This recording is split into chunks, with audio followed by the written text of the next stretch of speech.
honestly, for real, I was finna say go ahead and hit the subscribe button and all that, but you should just hit the thumbs up just because of how good I look right now. Don't be a hater. Almost made you love me, almost made you cry, almost made you happy, babe. Didn't I? You almost had me thinking. How's everybody doing? What's up? It's your boy ToneClassic. Welcome back to the Legendary channel. Why is it legendary? Well, because you're here. We do this every single time. You know the drill. This is going to be a story time because, first of all, let's just get into how good I look on this camera right now. I think it's the white versus the black. Like, is it the skin? Like, what is the skin giving you? Whatever. Okay, no, for real. This is going to be story time. I'm doing it because I know you all seem to enjoy my story times, and I like telling them because they are for, you know, reflection purposes and for you to learn, okay, from my dumb mistakes and from situations that I've been in, and you know what I'm saying, honestly, for me to learn too, because I go back and I think about these things and I'm like, this really happened. This story time is called You Were Never My Friend, ... And I know a lot of my story times are about friends, but honestly, y'all, it's because people used to do me so bogus, and it was before I really knew my worth. It was before I really gained a strong understanding of what it means to be a friend and the kind of friends that I want in my adult life, okay? Because we are not kids anymore, we are grown, and there are certain expectations that I have for other people and expectations that they should have for me as well. This story time revolves around myself, a gentleman named Eli, and a gentleman named Todd. But we all used to be kind of like a little friend group or whatever. And I want to emphasize that I used to really want a friend group. It's so funny because now I actually have one. When I stopped looking for one and when I stopped trying to go out and get that for myself, God brought that to me. You know what I'm saying? Like, he actually was like, oh, here's a group of friends that, you know, actually care for you and want the best for you. Just don't go out here and try to get it yourself and think you're going to make things happen the way you want them to, because I'm in control. That's what God was like, oh. But before I have the friends that I have now, I used to want a friend group so bad. Specifically, I wanted a group of gay friends. I wanted a group of gay friends that were all fly, cool, you know what I'm saying? And us to be on, like, some fly stuff. You feel me? I wanted men around me that I could relate to and that had been through some of the things that I had been through. So I tried to get a group of individuals together, and it never really quite clicked. When it came down time to be a real friend, you know, they could care less about the actual friendly duties as opposed to just looking cute in the picture or hanging out or, you know, the fake stuff, the glamour stuff. To start the story off, Elijah, Todd, and I decided to go to a magazine launch party in the city that we lived in. And it wasn't like a huge magazine situation thing. It's kind of like a local publication, but it's definitely a creative scene. And, you know, at the time, one of them modeled, the other was a photographer, I'm pretty sure. And I did, you know, I model and do my YouTube and do, like, you know, little bit of that. But at the end of the day, it was a good situation, a good place for us to be, because it was like somewhere that we can network and meet other people that are also young and creative and in the scene and whatever the case may be. I saw the party flyer and I was like, you guys, we should go to this because this is a good networking event for us. Like, we say that we're going to do this. Like I said, I'm going to do my YouTube. You say you're going to do photography. You say you're going to model, whatever the case. This is something that we need to be at. Like, we need to be at this party so that we can meet other people who are also doing the same stuff and build, you know, our portfolios, whatever the case may be. Mind you, I was always this friend that was like finding stuff like this to suggest stuff like this. These, Elijah and Ty, was the kind of friends that would find something like that and not invite me, not want me to be around, like not want me to be there, not want to be present. I only find out about the event because I see they post on Snapchat and post on the Instagram story and they're already there. Don't even tell me nothing about it. But I was the friend that was like, I want us to grow together. I want us to win together. So I think that we should all go to this. You feel me? I put the flyer in the group chat. They're like, yeah, we're down, whatever. One of them didn't have a car, and the other used to live really, really, really, really far. So when we would go anywhere, he would come to my crib first, and then we would leave from my crib to go to the function. So whatever the case may be, like, I'm driving. You feel me? And the function is not necessarily close. It's a little far. So I was always the friend that had to drive. I was the friend that was sending out the flyers. I was the friend that was making the plans. I was the friend that was reaching out, like, let's hang out. You know what I'm saying? Like, if it was up to them, I really felt like they wouldn't have wanted, they would never initiate to hang out with me first. You know what I'm saying? It would always be me asking them, like, let's hang out. Which, again, red flag, red sign. Honestly, I ignore all these flags because I just wanted to be, I wanted the friendships to work so bad. I wanted to be their friend. I was like, this could be great. Like, we could be great friends if we could just get through these little things. But what I grew to notice is that these little things were not little things. They were character flaws. They were flaws in the kind of character you have, in your moral code, and the kind of person that you are, and the respect that you have for me. And those are things that cannot be, those are not kinks that can be, ironed out. I put the flyer in the group chat, the day comes, and I think there was something before that. There was an event before that or something that we were at before that. And when it came time to actually go to the party or whatever, we basically had decided that if the party cost more than we were willing to pay to get in, that we were not going to go to the party. That we were going to go somewhere else and do something else, because at the time, specifically me, we were all trying to be like budgeting, you know what I'm saying? I think one of them didn't even have a job at that time. The other one worked at in retail, which is, I'm not bragging on retail because I've worked in retail for a very long time, okay? I've done that before. And I know about that life. Like, I know you gotta get your check. It is what it is. It's not easy work, and I respect anybody who does it. And at the time, I was in school. I was in college. So it was like one of those things where it's just like, none of us have money to just be blowing on dumb stuff. And we have priorities, you know what I'm saying? We got car insurance, phone bills, we got stuff we got to do. So we decided if the party costs too much or more, not even too much, if it costs more than we were willing to pay, because it's not a matter of too much, it's a matter of this is out of the range of what I'm finna spend for a little night of networking. So if it costs too much, then we're not going to pay to get in. I think at the time we were like, if this costs more than $10 to $15, we're not paying to get in here. You feel me? Because who is paying to get, especially in the city that we lived in, like, it's just not giving that. It's not giving $20 plus at the door. Like, it's not that kind of function. It's not giving that kind of vibe. We're not doing that. You know what I'm saying? It's not. We not in New York. We not in LA. We not in Miami. We're not doing that. Like, yes, we support local business. Yes, we support local creators. But at the end of the day, for the situation of what it was, we decided we're not paying more than $10 to $15 if that's what is given at the door. Todd was very I guess he's kind of like alternative, if that's the word you want to use. Very much alternative person, very much a person that likes to go against the grain just because of going against, just for the sake of going against the grain. Like, kind of person is like, everybody likes this, okay, no, I want to like this, which is fine, but it's just a matter of like, are you being authentic? Is that really you, or do you just want to be different? Do you just want to be angsty? Elijah and I have been friends for a few years, but a shorter amount of time. We end up downtown at the function, and like I said, it was something we were doing before then. So once we get to the doors of the launch party for the magazine, the dude at the door is like $20. $20, not that much. It's not that big of a deal, right? But we as a group said that if it was more than 10 to 15, we wasn't finna go in there. Mind you, at this time, I think I was like, 19 or 20? And so I'm looking at them like, are we with the plan that we set or not? Like, what are we doing? Like, they sitting here looking at each other like, like I said, Todd is very like alternative angsty. He wants to go against the grain just for going against the grain. Elijah is very much, he just gonna follow and do whatever everybody else is doing. He just want to be cool. He just want to be part of it. You know what I'm saying? He at that time, he just kind of like go with the flow. Oh, we doing this or we doing this? Like, very much like, I'm gonna follow the leader type situation. I guess I harped on that so much because I just felt like y'all are just pushover. Like, y'all are soft. Like, we already declared, we already explained what we was finna do.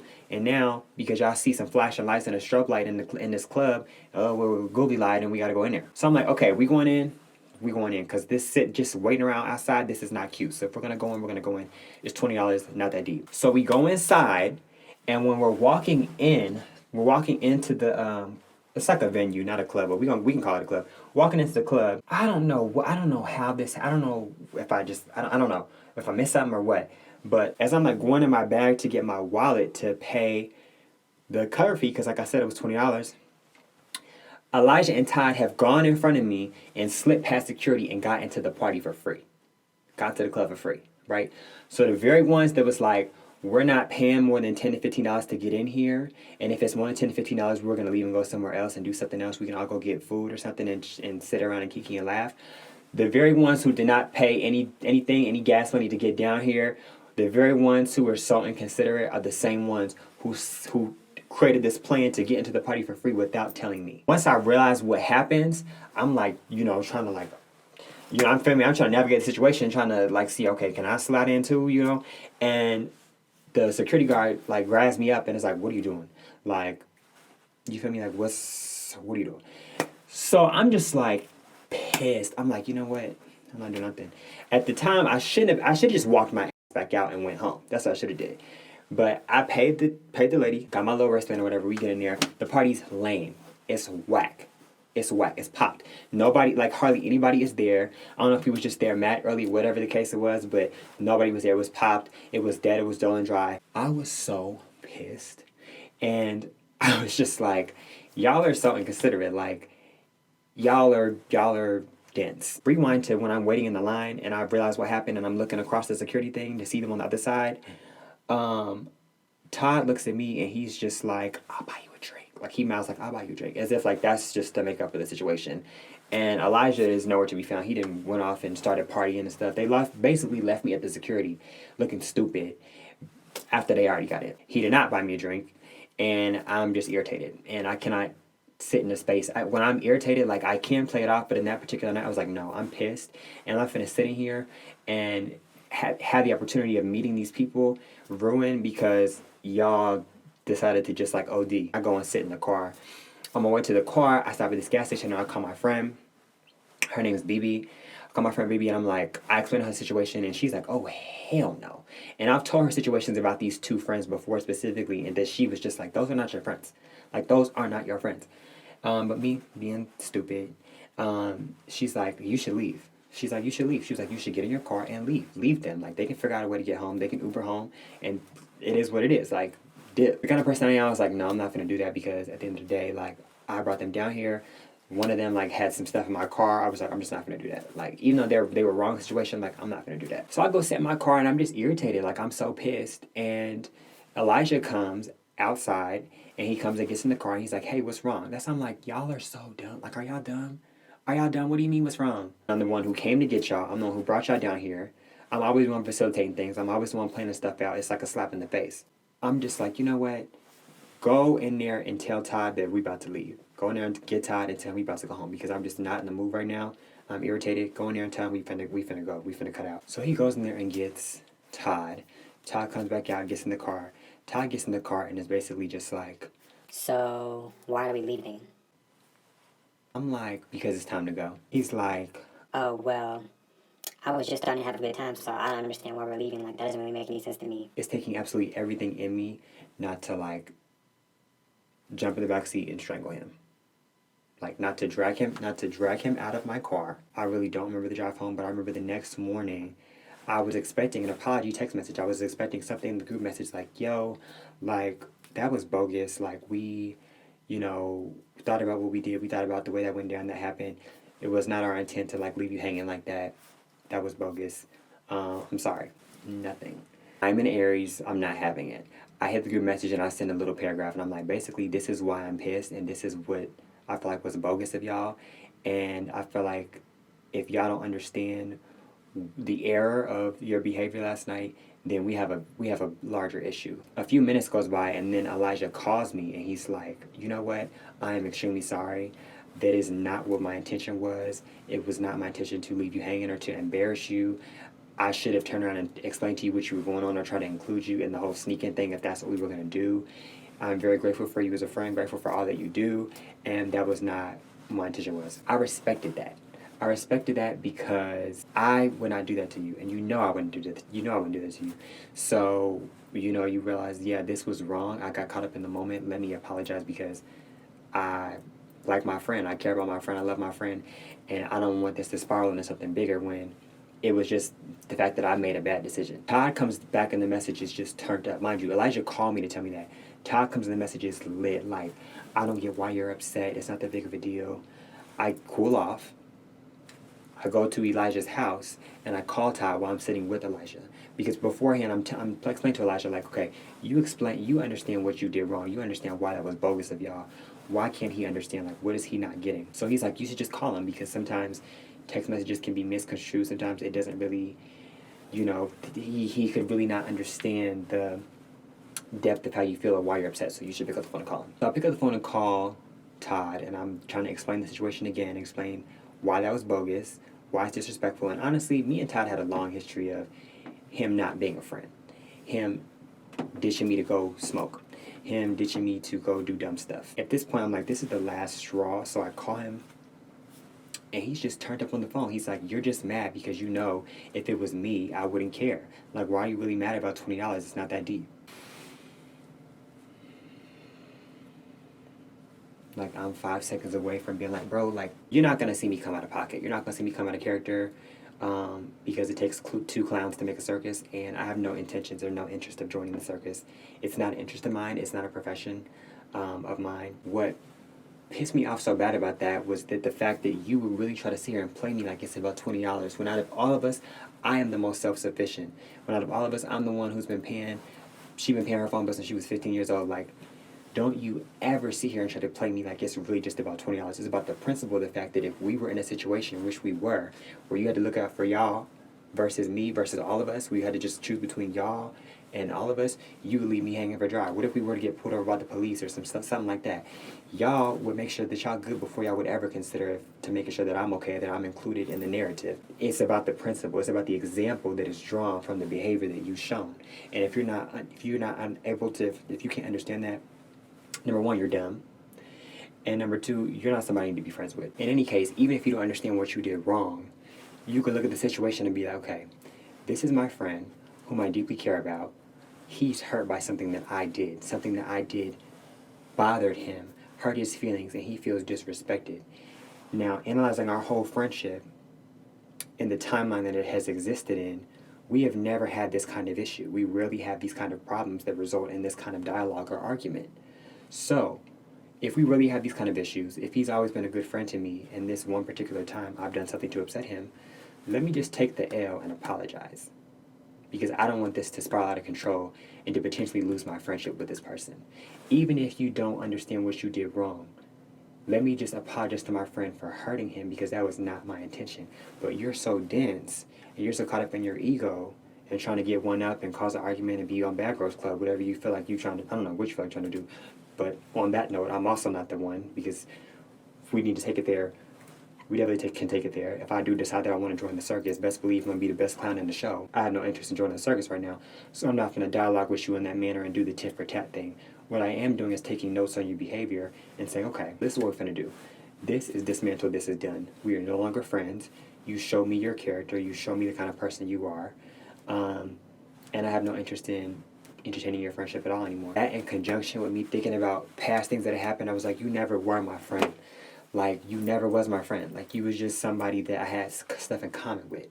You was just someone that I had stuff in common with. And in that discussion, he started bringing up things that had nothing to do with what we were talking about. Like, it had nothing to do with the issue at hand. And I felt like when you're talking to someone and you're addressing their behavior, you're addressing something that they did that was disrespectful, that was wrong, and they don't want to admit what they did was wrong, they don't want to admit their behavior was inappropriate, what they're going to do is they're going to hop to something else that has nothing to do with what you're talking about, and they hop to something else. You meet them at that point, you debunk that point, and then they hop here. And before you know it, they're hopping around in circles, or you're going around in circles, and you're talking, going back and forth, and arguing about things that have nothing to do with the issue at hand. Okay, that's what I mean when I say it takes two clowns to make a circus. That's what clowns do. Clowns deflect from the point at hand and go to talking about something else. Okay? That's what clowns do. I have no interest in joining the circus. It takes two clowns to make a circus. Don't be a clown, okay? We're gonna stay here. I'm not gonna jump around here and hop around here and do this circular argument thing with you because you don't want to admit that you were wrong. At the end of the day, that's a poor tactic. That's a very poor communicative, very poor dialogue tactic that people use when they're not up to par with engaging in a certain level of communication and when they can't just admit that they were wrong. And I'm not going to do that with you. We are no longer friends. I am still friends with, because at the end of the day, like I said, he was younger. He was still,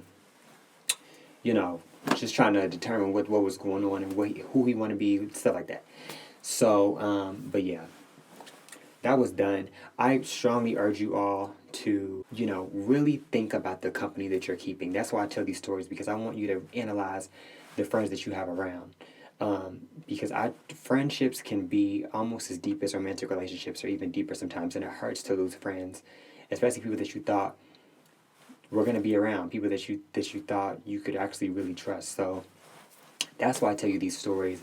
I know this video was kind of a little bit more serious, but I want to do story time because I haven't done one in a while, and I want to know what you all think. Was I right? Was I wrong? Did I overreact? how would you have reacted, especially considering if you had past situations where you had to question someone's motives, or, you know what I'm saying, does the respect that someone have for you. I'm always interested to know what you all think, because we are a family on this channel. Make sure you give this video a thumbs up. Make sure you hit the subscribe button for me, please. And make sure you turn on your notification bell so that you can be notified whenever we post new videos on the network. And make sure you follow me on Instagram at ToneClassic, and check out my fashion lifestyle blog, www.toneclassic.org. And I will see you all in the next video. Thank you so much for watching, and